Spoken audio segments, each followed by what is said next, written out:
Hey guys, what's up? Welcome. We are here at the First One Education Migration Office dito sa BGC. Ayan. So dito, tumutulong sila sa mga Pilipino para makapag-aral sa abroad.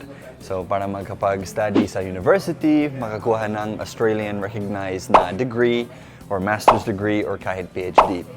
So here they process tourist visas, they process student visas and things like that. So kung ikaw ay isang Pilipino na gustong mag-aral sa Australia or magtrabaho sa Australia, kaya kanilang tulungan.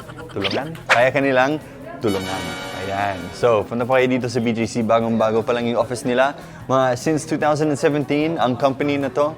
So they've been around for a while now. I've done a collaboration before with them in the past. Maraming success stories, as in. So if you want to go to Australia, come here to BGC, mag-inquire lang kayo. Ayan. So right now, we're gonna sit down with one of the Filipinos that is applying for a visa para makapag-study na siya sa Australia. His name is Mark, and I believe he wants to be a graphic designer. Tanungin natin siya. So Mark, you're applying for a visa, tama ba? Yes ba? Anong klaseng visa? Student visa. Student visa? Yes. Okay. And what are you going to study in Australia? I'm planning to take graphic design po doon. Okay. Yes. Nice. Para may related din sa background ko dito sa Philippines, yan. And sa work ko and sa pinag-aralan ko before. Ayan. So, kumusta ang experience mo dito sa first one? Like, what happened? Walk me through it. Like, paano mo nahanap yung first one? Like, ano nangyari? Paano ka dumating dito? Ayun. So, nakita ko si first one sa Facebook. Sponsored ata yun. Then yun, nag-inquire ako, nagpa-assess ako. And sobrang naman nila, sumasagot talaga agad sila, ganun. Lahat ng inquiries ko, sinasagot agad. So, nice. Kumbaga doon pa lang, nakikita mong ay aalagaan ka ng company. Okay, nice. And kailan yung target mo pupunta sa Australia? Target ko sana hopefully this year. This year? Yes. Wow. Sana ma-approve. Yes, good luck, Mark. Oh. Shoutout sa vlog mo muna. Ayun, hello po, I'm Mark Murillo, or also may page din po ako, Mark Lakad. I do travel contents po, ayun. Yeah. And nakaka-inspire si Sir Dwayne, ang dami followers and viewers. Mabigat na yung ulo ko, Mark.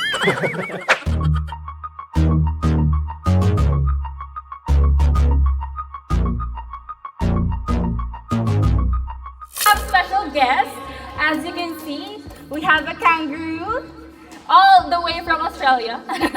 And we also have our passport here, ayan, to join me on stage. Alright, can you join me here, Mr. Kangaroo and Mr. Passport? My name is Nicole and I'll be your host for today's event. And in behalf of First One Education Migration, we are grateful for everyone's presence, of course, as we witness this achievement. Alright, and of course, we are now opening our new office here in BGC. Palakpakan naman tayo dyan. And of course, this is all thanks to everyone who is in here, and of course, our dear clients who have put their whole trust kay First One Education Migration.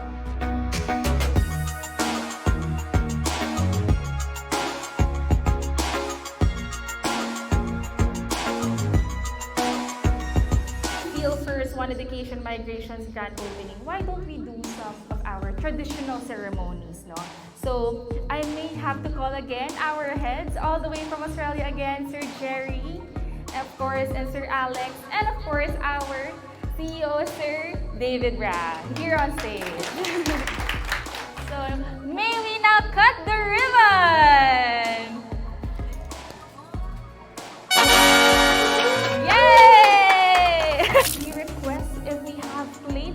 Already have our mighty spatula. Sir Jerry daw this time. Alright. So, pinapunta po talaga namin kayo dito sa Philippines all the way to Australia para mag-cut ng cake. Are we gonna destroy the cake? Oh no! Alright. So, we have officially cut the cake. The Australian themed cake. Maraming ganito sa lugar namin, mga kangaroo. Mas maraming kangaroo kesa sa tao doon. Yeah, get your passport, guys. Come here to First One Education Migration. Get your passport right there. Big Australian passport. Ready to embrace you.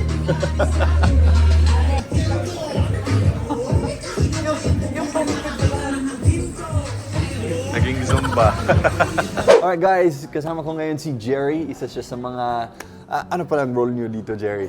Ipaliwanag mo. Goal dito. Yung role. Role. Yes. Yeah, I'm an education, ako po ay isang education consultant.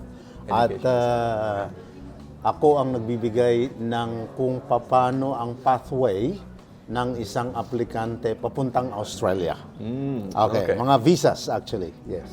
So, anong proseso? Bali, pupunta sila dito sa opisina, pag-usapin kanila, Yeah. and then you will... Okay. Ganito, ang process kasi offshore ito eh. Nandito tayo sa BGC, nandito tayo sa Pilipinas ngayon. So ito yung tinatawag na offshore application. Dalawa kasi ang option sa application ng student visa. Isang offshore application tsaka isang onshore. Offshore, well, obviously yung outside Australia. Yeah. Onshore yung ikaw ay nasa loob na ng Australia. Okay. Kapag ka offshore application, ito ang nagagawang tulong ng aming mga branches Yes. dito sa Pilipinas, Yes. i-guide itong mga aplikante natin. Okay, guide sila kung paano ba yung proseso na sila ay makakapasok ng Australia through student visa and other visas. Oo, yan ang malaking tulong na maibibigay sa kanila. Kaya kami may mga branches sa Pilipinas. Okay. And ilan ba yung branches niyo dito sa Pilipinas? Meron tayo dito sa BGC, Angeles City, Baguio City, Iloilo City, and Davao City. At meron din tayo sa Papua New Guinea. Oh, wow. Yes. So, what would you say is the success rate ng mga applicant, ng mga nag-apply ng visa at nakakakuha ng visa? Okay. Sa onshore application, okay. Kasi tinanong mo kaya ako sasabihin. Yes. Okay, hindi ko sinasabi ito actually para baka akala nila kasi dahil sa ganun kataas ang approval rate ni first one o ni Jerry, sigurado na ang visa nila. Okay. Hindi ganoon. Pero sa offshore application, 98% Wow. ang aming approval rate. Sa offshore application, nasa 80-85% ang aming approval rate. Nice. Maganda. Pero gusto ko lang linawin palagi, Dwayne, na hindi porke ganun ang approval rate is sigurado na ang visa. Yan. Hindi ganun yan. Okay. Wag silang padadala doon sa mga salita ng mga ibang mga nakakausap nila na ang visa mo ay sigurado. Yun. Ang visa mo mataas ang chances dahil mataas ang approval rate namin. Okay. Walang ganon. Hindi ganon. Oo, kasi ang nagde-decide ng visa is ang immigration, Tama. hindi tayo. Yun. Ang kaya lang natin gawin ay gawing malakas yung application natin. Yun. Oo. Gawin natin lahat ng magagawa natin para maging malakas ang application. Pero kapag ito sampa na sa immigration, na-lodge na to, ay pare-pareho na lang tayo naghihintay. Oo. Sabagay. Yeah, Okay. ganun yun. Yeah. Siguro pala yun. Okay. And I guess last question would be, anong mga trabaho na, or anong mga course na pwede nilang, pag-aaralan sa Australia? Anong mga subject or... Okay. Kadalasan, ano ba ang purpose ni student? Bakit sila pumapasok doon? Siyempre, para makapagtrabaho, okay? At magkaroon ng pagkakataon na pagkakataon sa permanent residency. Yes. Okay. So kadalasan ang ino-offer ng First One Education is yung mga courses na may pathway sa permanent residency. Right. Okay, marami 'yan. Sa higher education, like sa bachelor or sa masters, napakarami niyang list na 'yan.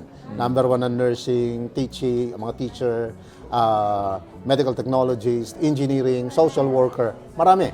Okay. Sa vocational, ganun din. Merong automotive mechanic, chef, early childhood, automotive electrician, welder, carpentry, painting, yan, marami. Okay. So, alin man dun sa mga yon, ino-offer namin lahat yon dahil kasi all over Australia, marami tayong partner na eskwelahan. Kaya marami silang pwedeng pagpilian. It's either sila gusto nila sa Sydney, Melbourne, Brisbane, Cairns, Gold Coast, Darwin, Adelaide, Perth. Lahat ng capital city. Yes. Meron tayo niyan. So pati regional. Regional, yes. Meron tayo niyan. Wow, nice. Okay. Awesome. So, bali, anong kailangan nilang i-provide? Mga mga, like, anong kailangan nila i-provide para sa visa? Halimbawa. Application ng student visa, ang mga hindi ganoon kahirap, ano? Okay. Kasi nga ang kailangan mo lang dito is yung passport, yung diploma, transcript, resume, certificate of employment, kung ikaw ay may asawa, marriage okay. certificate, Marriage certificate. kung may mga anak, birth certificate ng mga bata, mga ganyan. Ang show money naman at saka ang IELTS or PTE is depende sa school na pinapasukan at depende rin sa course. Okay. So doon papasok ng expertise nyo. Yes, Yung yes. mga So, advice nyo. ihahanap namin sila ng school na hangga't maaari hindi nagpo-provide, nagre-require ng show money o IELTS. Pero minsan, policy ng aming First One Education na mga offices dito, so, pagka offshore, ang policy namin is kapag ka offshore application, regardless kung si school ay nagre-require ng show money o hindi, nagre-require kami. Okay. Yes, oo. Para nang noon, mas napapatunayan natin sa immigration na talagang ikaw na applicant is may kakayahan Right. doon sa iyong application as student. Oo. Kasi mas mahigpit ang application pag offshore. Okay, Marami kang dapat i-provide na proof na talagang genuine ang intention mo. okay. Bilang isang estudyante. Okay. Yeah. So ganun guys, alam nyo na, kung gusto nyo mag-aral sa Australia, come here to First One Education Migration. May office lang sila sa BGC, next week sa Angeles naman. Ayan. Thank you, Jerry, ha? Maraming salamat. po. Maraming salamat. Kita na naman tayo. Ha? Yes. Thank you. Thank you, ha? Yan, cute.